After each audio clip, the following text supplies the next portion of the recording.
होके बैठे रहोगे तुम दोनों? अरे हमारा अपना भी तो घर परिवार है। सही कह रही हो दीदी, आप ना बहुत बड़ी बड़ी बातें किया करती थी। मैं नहीं बदलूंगी, मेरे होते हुए तुझे किसी से भी पैसे मांगने की जरूरत नहीं है, तुझे किसी भी के सामने हाथ फैलाने की जरूरत नहीं है। मैंने तुमसे एक बात और बोली थी सपना, कि रुपया किसी का भी सगा नहीं होता। और रही बात तेरी मदद करने की, तो जितना मैं कर सकती थी ना उतनी मैंने की है। लेकिन तुम लोगों की तो आदत ही खराब हो रही है। एक बता बहन, मुझे एक बात बता, तुम कब तक हमारे टुकड़ों पे पलती रहोगे तुम दोनों?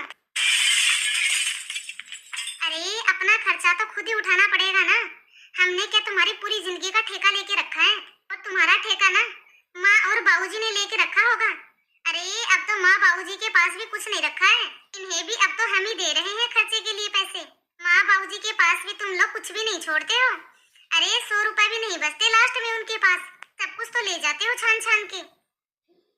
अरे दीदी, ठेका तो कोई भी किसी का नहीं लेता, और सब दिन एक जैसे नहीं रहते, और अपने ही अपनों के काम आते हैं। ठीक है चलो मैं मानती हूँ आप मुझे पैसे मत दो, लेकिन अब उनको पैसों की सख्त जरूरत है। वो अपना कुछ काम धंधा शुरू करना चाहते हैं। जब आप उनकी मदद कर दोगे तो क्या हो जाएगा दीदी? अरे दीदी, आप तो मेरी अपनी खुद की बहन हो, इतनी तो उम्मीद मैं आपसे कर ही सकती थी। आप इनकी 30-40 हजार रुपए की मदद नहीं कर पाए।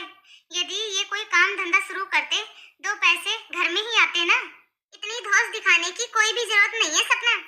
तुम हमारे कोई बेटा बेटी नहीं लगते, जो कि तुम्हारी हमारी जिम्मेदारी बनती है। और तुझे ज्यादा ही बुरा लग रहा है ना मेरा बोलना, तो अपने पति को जाके समझा।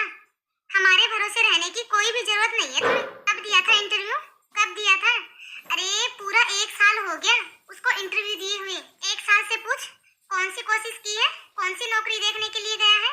घर में बैठे बैठे नौकरी मिलती है क्या? अरे और तो और तेरा पति तो कच्चे बनियान भी भाई के पैसों से पहनता है। और सुन, 1 महीने का समय है तुम्हारे पास। यदि 1 महीने में तुम्हारे पति ने कमाना शुरू नहीं किया और घर में पैसे देना शुरू नहीं किया ना, तो अपनी रसोई अलग कर लेना तुम दोनों। जब सौरभ की नौकरी लगी थी ना, तब मैंने एक भी पैसा नहीं मांगा था काजल से, लेकिन तेरी तो आदत खराब हो रखी है। दीदी, काजल का इतना बुरा नहीं लगा जितना आज आपका लग रहा है। काजल तो मेरी सगी बहन नहीं थी, लेकिन आप तो मेरी सगी बहन हो। लेकिन दीदी, आज तो आपने मेरी आंखें खोल दी। आज आपने बता दिया कि पैसे के सामने कोई भी रिश्ते नाते नहीं होते। दुनिया में पैसे के सामने कोई भी बड़ा नहीं होता है। और दीदी, आप बिल्कुल भी चिंता मत करो, आज के बाद मैं आपसे एक भी पैसा नहीं मांगूंगी। और दीदी,